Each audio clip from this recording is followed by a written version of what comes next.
എല്ലാ പ്രിയപ്പെട്ടവർക്കും പുതിയൊരു വീഡിയോയിലേക്ക് സ്വാഗതം. നമ്മൾ ഇന്നത്തെ മാർക്കറ്റ് നമ്മളിവിടെ നോക്കിയാൽ അറിയാം. ഒരു മിനിറ്റ് ജസ്റ്റ് സി പി ആറിൻ്റെ മുകളിൽ സി പി ആർ താഴെ ഓപ്പണായി, അതിനുശേഷം പ്രീവിയസ് ഡേ ഹൈയോ R1 ഒന്നും എടുത്തിട്ടില്ല. അല്ലാതെ തന്നെ വീക്കായിട്ട് തന്നെ കണ്ടിന്യൂസ് നിരങ്ങി നടക്കാൻ ഇവിടെ വരുമ്പോഴാണ് ഒരു വീഴ്ച വരുന്നത് പെട്ടെന്ന്. എന്തായാലും ഞാൻ നേരത്തെ പറഞ്ഞിട്ടുണ്ടായിരുന്നു, മാക്സിമം 25,200 ആ റേഞ്ച്. ഇത് കണ്ടില്ലേ, 25,100 സംതിങ് വന്നിട്ടാണ് കുറച്ച് ഇറങ്ങിയിരിക്കുന്നത്. ഇവിടെ കൺസോളിഡേഷൻ ആയിരിക്കാം. എന്തായാലും വരും ദിവസങ്ങളിൽ മൂവ്മെൻറ്റ് കാണുമ്പോൾ നമുക്ക് മനസ്സിലാവും. അധികം ഹൈ റേഞ്ചിലോട്ട് ഇപ്പോഴത്തെ ട്രെൻഡിൽ പോവില്ല. പോകാൻ ചാൻസ് കൂടുതലും താഴോട്ടാണ്. പിന്നെ എന്തെങ്കിലും പോസിറ്റീവ് ന്യൂസൊക്കെ വന്നെങ്കിൽ മാത്രമേ ഉള്ളൂ ഒരു നല്ല മൂവ്മെൻറ്റ് അപ്പിലോട്ട് കിട്ടാൻ ചാൻസ് ഉള്ളൂ.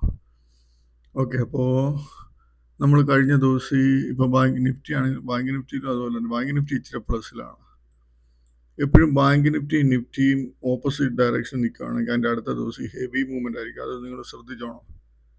ബാങ്ക് നിഫ്റ്റി പ്ലസ്സിലും നിഫ്റ്റി മൈനസിലും നിന്ന് അപ്പോൾ അല്ലെങ്കിൽ തിരിച്ചും മറിച്ചും ആയപ്പോലും അതിൻ്റെ അടുത്ത ദിവസം വൺ സൈഡ് മൂവ്മെൻ്റ് ആയിരിക്കും കാണിക്കാറുള്ളത്. ഞാൻ നേരത്തെ അങ്ങനെ പല പ്രാവശ്യം അങ്ങനെ ശ്രദ്ധിച്ചിട്ടുണ്ട്. അത് നിങ്ങൾ ശ്രദ്ധിക്കുക.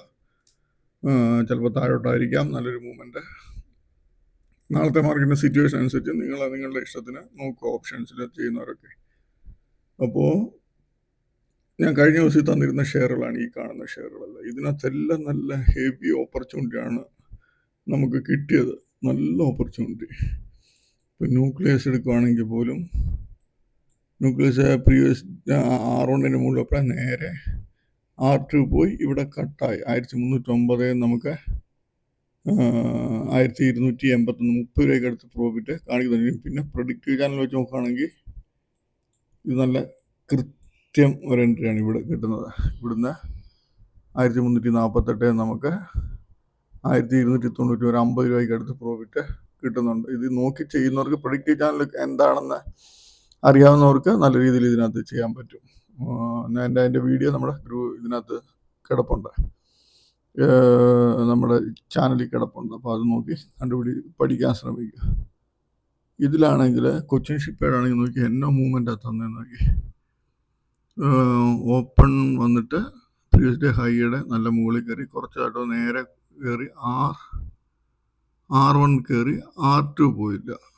R1 കട്ട് ചെയ്ത് ഇവിടെ ഇറങ്ങി 2121 ഇറങ്ങി. അതിനുശേഷം വൺ സൈഡ് മൂവ്മെൻറ്റ് 1960 ഏകദേശം 180 രൂപ വൺ സൈഡ് മൂവ്മെൻറ്റ് താഴോട്ട് ഈ ഷെയർ തന്നു. അതിൽ പരസ് ഡിഫൻസ് നോക്കിയാലും അറിയാം. ഓപ്പണിങ് പ്രീവിയസ് ഡേ ഹൈയുടെ മുകളിൽ R1 മുകളിൽ പോയി, R2 പോയില്ല.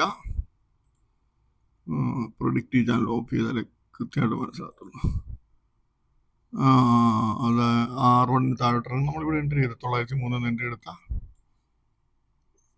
1641 വരെ വന്നു. ഹെവി ഡൗൺ ട്രെൻഡിലോട്ട് വന്നത്. അതുപോലെ ബി എൽ ചെറിയ മൂവ്മെൻറ്റാണ്, ചെറിയ ഷെയറാണ്. ഇവിടെ നോക്കിയാൽ അറിയാം, പ്രീവിയസ് ഡേ ഹൈയുടെ മുകളിൽ ഓപ്പണായി R1 പോയി. എല്ലാം ഈ ഡിഫൻസ് ഷെയറുകളെല്ലാം R1 പോയിട്ട് ഇറങ്ങുമായിരുന്നു. R1 പോയിട്ട് ഇവിടെ 373 എന്ന് 362 11 രൂപയ്ക്ക് അടുത്ത് പ്രോഫിറ്റ് കൊടുത്തു. ആസ്ട്ര മൈക്രോ R1 റേഞ്ച് എന്ന് വൺ സൈഡ് ഇറക്കുക തന്നെ 1110 റേഞ്ച് എന്നത് 1046 നല്ല ഹെവി പ്രോഫിറ്റ്. അതിനകത്ത് തിത്താഗ്ര വന്നിട്ട് അധികം മൂവ്മെൻറ്റ് തന്നിട്ടില്ല. ഇവിടെ ചെറിയ പ്രോഫിറ്റ് തന്നിട്ട് പിന്നെ ചെറിയ പ്രോഫിറ്റ് തരുന്നുണ്ട്. വലിയ ഹെവി മൂവ്മെൻ്റ് ഒന്നും തരുന്നില്ല. റിക്സ് വന്നിട്ട് കുഴപ്പമില്ലാത്തൊരു മൂവ്മെൻറ്റ് തന്നിട്ടുണ്ട്. അതും ലെവല് ജസ്റ്റ് അടുത്ത് വന്നിട്ട് ഇറങ്ങിയിട്ടേ ഉള്ളൂ. DYCലിനകത്ത് നമുക്ക് ലെവൽ ഇവിടെ R1 previous day high, R2 R3 അടുത്ത് പോയി, പക്ഷേ കട്ടായില്ല. R2 കട്ട് ചെയ്ത് താഴോട്ടിറങ്ങി നമ്മളിവിടെ 878 എൻട്രി എടുത്താൽ നമുക്ക് 855 റേഞ്ചിലോട്ട് കിട്ടുന്നുണ്ട്. ഓൺവാട്ടൊക്കെ പ്രീവിയസ് ഡേ ഹൈയുടെ മുകളിൽ തന്നെ ഇവിടം വരെ വന്നു. അതായത് ഇത് ക്യാൻഡിലെ വെക്കുമ്പോൾ നമുക്കറിയാം 300 ഇവിടെ നോക്കിയാൽ മതി, 329.65. നമ്മൾ പ്രീവിയസ് ഡേ ഹൈ 318, അത് കട്ട് ചെയ്ത് ഇറങ്ങുമ്പോൾ 318 എടുത്താൽ നമുക്ക് 283 ഒറ്റയടിക്ക് താഴെ. ഓപ്പണിങ്ങിൽ ഒരു ഹെവി മൂവ്മെന്റ് എല്ലാ ഷെയറിനകത്തുണ്ടാകും. സെല്ലിങ് ഓറിയന്റ് ഹോട്ടലിനകത്ത് വലിയ മൂവ്മെന്റ് ഇല്ലായിരുന്നു. അപ്പോൾ നമ്മൾ ഈ എടുത്ത ഷെയറിനകത്ത് ഒരു 5-6 ഷെയറിനകത്തോളം നല്ല മൂവ്മെന്റ് തന്നിട്ടുണ്ട്. അപ്പോൾ നമുക്ക് നല്ല രീതിയിൽ പ്രോഫിറ്റ് എടുക്കാൻ പറ്റുമായിരുന്നു. അതിനകത്ത് നോക്കി ചെയ്യുന്നവർക്ക് പ്രൊഡിക്റ്റീവ് ചാനൽ വെച്ച് ചെയ്താൽ നമുക്ക് നല്ല റേഞ്ചുകളും കിട്ടും. CPR വെച്ചും പ്രൊഡിക്റ്റീവ് ചാനൽ രണ്ടും വെച്ച് നമുക്ക് നല്ലൊരു കൺഫേം ട്രെൻഡൊക്കെ കിട്ടി കഴിഞ്ഞാൽ നല്ല സൂപ്പറായിട്ട് ട്രേഡ് എടുത്ത് നല്ല പ്രോഫിറ്റ് എടുക്കാൻ പറ്റും. പക്ഷെങ്കിൽ നമ്മൾ ചെയ്യേണ്ടത് നമ്മൾ റിസ്ക് റിവാർഡ് കീപ്പ് ചെയ്യുക, സ്ട്രാറ്റജി എന്താണെന്ന് കാര്യം മനസ്സിലാക്കുക. നമുക്ക് ആരോടും ചോദിക്കേണ്ട ഒരു കാര്യമില്ല. സ്ട്രാറ്റജി അറിയാമോ, അതിൻ്റെ അനുസരിച്ച് ഷെയറിൻ്റെ മൂവ്മെൻറ്റിൻ്റെ അനുസരിച്ച് അതിനകത്ത് ട്രേഡ് എടുക്കുക. അത്രയേ ഉള്ളൂ. ഒരു മനുഷ്യരോടും ചോദിക്കാതെ നമുക്ക് തന്നെ ചെയ്യാൻ പറ്റുമ്പോഴാണ് നമുക്കൊരു കോൺഫിഡൻസ് കിട്ടുന്നത്. അല്ലാതെ വേറൊരാൾ പറഞ്ഞിട്ട് ഒരു ഷെയറിനകത്ത് ഇവിടെ എൻട്രി ചെയ്യും, ഇവിടെ ബൈ ചെയ്യുന്ന അങ്ങനെ പറയുന്നതല്ല ട്രേഡിങ്. നമ്മൾ സ്വന്തമായിട്ട് പഠിച്ച് നല്ല രീതിയിലൊരു പ്രോഫിറ്റ് എടുക്കത്തക്ക രീതിയിൽ നമ്മുടെ ട്രേഡിങ് സെറ്റപ്പ് വരണം. എന്നാലേ നമുക്ക് നല്ല രീതിയിൽ ഫ്യൂച്ചറിലാണെങ്കിലും നല്ല രീതിയിൽ ട്രേഡ് എടുക്കാൻ പറ്റത്തുള്ളൂ. ഓക്കെ, അപ്പോൾ ഇതൊക്കെയായിരുന്നു ഇന്നത്തെ ട്രേഡിങ്ങിനുണ്ടായിരുന്നത്. അതിനുശേഷം നമുക്കിനി നാളത്തെ നോക്കാം. നാളത്തേന് നമ്മൾ 15 ഷെയർ എടുത്തിട്ടുണ്ട്. 15 ഷെയർ എടുത്തിട്ടുണ്ട്. ഈ ബാങ്ക് പ്രൊഡക്റ്റ് എന്ന് പറയുന്ന ഷെയർ നല്ല റിസൾട്ടാണ്. നല്ല റിസൾട്ട് ആകുമ്പം അതിൻ്റെ ആയിട്ടൊരു മൂവ്മെൻ്റാണ് ഈ കാണിച്ചത്. പക്ഷേ നാളെ ചിലപ്പോൾ ഓപ്പണിങ്ങിൽ എനിക്ക് തോന്നുന്ന ഈ ഒരു 3 ലെവലിൽ ഈ R4-ന് മുകളിലൊക്കെ പോകാൻ ചാൻസ് ഉണ്ട് ഈ ഷെയർ. അതിൻ്റെ റിസൾട്ട് അതുപോലെ നല്ലതാണ്. അപ്പോൾ അതിനൊക്കെ പോയിട്ട് ഇറങ്ങുവാണെങ്കിൽ ഇതിന് മുകളിൽ പോയാൽ പിന്നെ നമ്മൾ പ്രൊഡിക്റ്റീവ് ചാനൽ വെച്ച് നോക്കുക. ഓപ്പണിങ്ങിൽ തന്നെ നല്ലൊരു മൂവ്മെൻറ്റ് കിട്ടി ഇതിന് മുകളിൽ പോയി കഴിഞ്ഞാൽ നമുക്ക് നല്ലൊരു ചാൻസ് കിട്ടും. അതായത് 8% ആവും ഈ R4 ഒക്കെ പോയി കഴിഞ്ഞാൽ. അതല്ല ഓപ്പണിങ്ങിൽ തന്നെ ഇവിടെ ഏത് റേഞ്ചിൽ നിന്നാണെങ്കിലും നമുക്ക് നല്ലൊരു സെല്ലിങ് കിട്ടിയാൽ എൻട്രി എടുക്കുക. ഇതിപ്പം എനിക്ക് തോന്നുന്നത് ഈ റേഞ്ചിൽ നിന്ന് കിട്ടുവാണെങ്കിൽ നല്ലൊരു ചാൻസ് ആയിരിക്കും. 530 തൊട്ട് മുകളിലോട്ടുള്ള ലെവലിൽ നിന്ന് നമുക്ക് കിട്ടുവാണെങ്കിൽ നമുക്ക് നല്ല പ്രോഫിറ്റ് എടുക്കാൻ പറ്റും. പ്രീമിയർ എക്സ്പ്ലോഷൻ നാളെ ശ്രദ്ധിക്കേണ്ട ഒരു ഷെയറാണ്. നാളെ അത് എനിക്ക് തോന്നുന്നു നാളെ ഇറങ്ങാനാണ് ചാൻസ് കൂടുതൽ. അപ്പോൾ ഇതിനകത്ത് നമ്മൾ ശ്രദ്ധിക്കേണ്ടത് R1 R2 റേഞ്ച് കിട്ടുവാണെങ്കിൽ നല്ല സൂപ്പറായിരിക്കും. അതല്ല 600 മുകളിൽ 603 604 പോയിട്ട് 600 താഴോട്ട് എൻട്രി ആണെങ്കിൽ റിസ്ക് എടുക്കേണ്ടവർക്ക് അവിടെ ഇപ്പോൾ 604 ഹൈ അല്ലെ 605 ഹൈ, അതിന് 605 ഹൈ എടുത്തതിന് ശേഷം 600 താഴോട്ട് ഇറങ്ങുമ്പോൾ വേണ്ടിയവർക്ക് എടുക്കാം.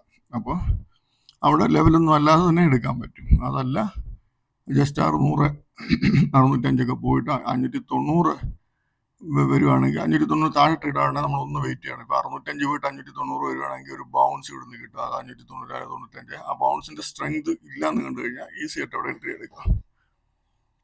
ഫുഡ്സിന് ഈ ലെവലുകൾ R1 R2 ലെവൽ നോക്കുക. ഗ്രാഫൈറ്റും ഈ ലെവല് ഈ R1 ലെവൽ ശ്രദ്ധിക്കുക. അതിന് മുകളിൽ പോയിട്ട് ഇറങ്ങുന്നതാണ്ട അന്നേരത്തെ സാഹചര്യം അനുസരിച്ച് ചെയ്യുക. ഇവിടുന്ന് നല്ലൊരു ഈ റേഞ്ച് പോയിട്ട് ഇറങ്ങുകയാണെങ്കിൽ നല്ല ചാൻസ് കിട്ടാൻ സാധ്യതയുണ്ട്. BLSC എന്ന് പറയുന്ന ഷെയറും R1 R2 റേഞ്ച് ശ്രദ്ധിക്കുക. SHK ഈ ആദ്യത്തെ 2 ലെവലിൻ്റെ റേഞ്ച് ശ്രദ്ധിക്കുക. APL ലിമിറ്റഡ് എനിക്ക് തോന്നുന്നു ചിലപ്പോൾ ഓപ്പണിംഗ് ഒരു താഴെ ആയിരിക്കും ഓപ്പണിംഗ് വരുന്നത്. ഓപ്പണിംഗ് താഴെ വന്നു കഴിഞ്ഞാൽ ഈ ലെവലുകൾ ശ്രദ്ധിക്കുക. 980 താഴെ പോയിട്ട് തിരിച്ച് കയറിയാൽ നല്ലൊരു മൂവ്മെൻറ്റ് ചിലപ്പോൾ അപ്പിലോട്ട് കിട്ടുമെന്ന് പറഞ്ഞാൽ ചിലപ്പോൾ ഈ ഹൈ അടിക്കാൻ ഒരു വരവ് വരും.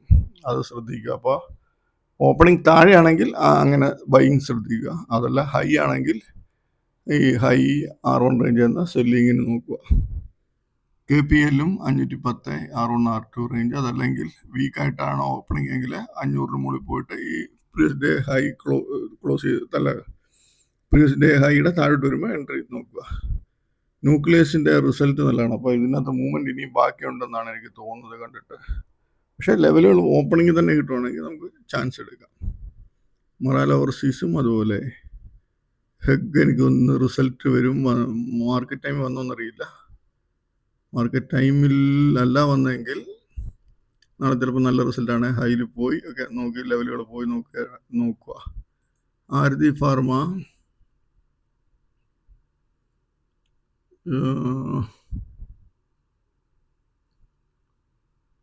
ആരതി ഫാർമ 900 ഈ 2 ലെവലിൽ നിന്ന് എവിടെയെങ്കിലും ഓപ്പണിംഗ് കിട്ടാൻ നല്ല. അതല്ല എങ്കിൽ ഹൈ അടിച്ചിട്ട് ഇറങ്ങുവാണെങ്കിൽ ചെറിയ ചാൻസുകൾ എടുക്കുക. അപ്പോൾ ഈ ഷെയറിനകത്തൊക്കെ കൂടുതൽ ശ്രദ്ധിക്കുക. Bank of India, premier explosion, അതിനകത്തൊക്കെ നല്ല വോളിയുള്ള ഷെയറാണ്. പിന്നെ ഗ്രാഫൈറ്റ്, ഈ 3 ഷെയറിനകത്ത് നല്ല ചാൻസ് കിട്ടാൻ സാധ്യതയുള്ള ഷെയറാണ്. Premier explosion, bank of India, graphite, ഈ ആരതി ഫാർമ നല്ല ചാൻസ് കിട്ടാൻ സാധ്യതയുള്ളതാണ്. എന്തായാലും നോക്കുക, മാർക്കറ്റിൻ്റെ മൂവ്മെൻ്റ് അനുസരിച്ച്, ഷെയറിൻ്റെ മൂവ്മെൻ്റ് അനുസരിച്ച് അത് പഠിച്ച് നല്ല രീതിയിൽ ചെയ്യാൻ ശ്രമിക്കുക. ഓക്കെ, അപ്പോൾ നാളെ എല്ലാവർക്കും നല്ലൊരു പ്രോഫിറ്റബിൾ ഡേ ആയിരിക്കട്ടെ എന്ന് ആശംസിക്കുന്നു. ബൈ.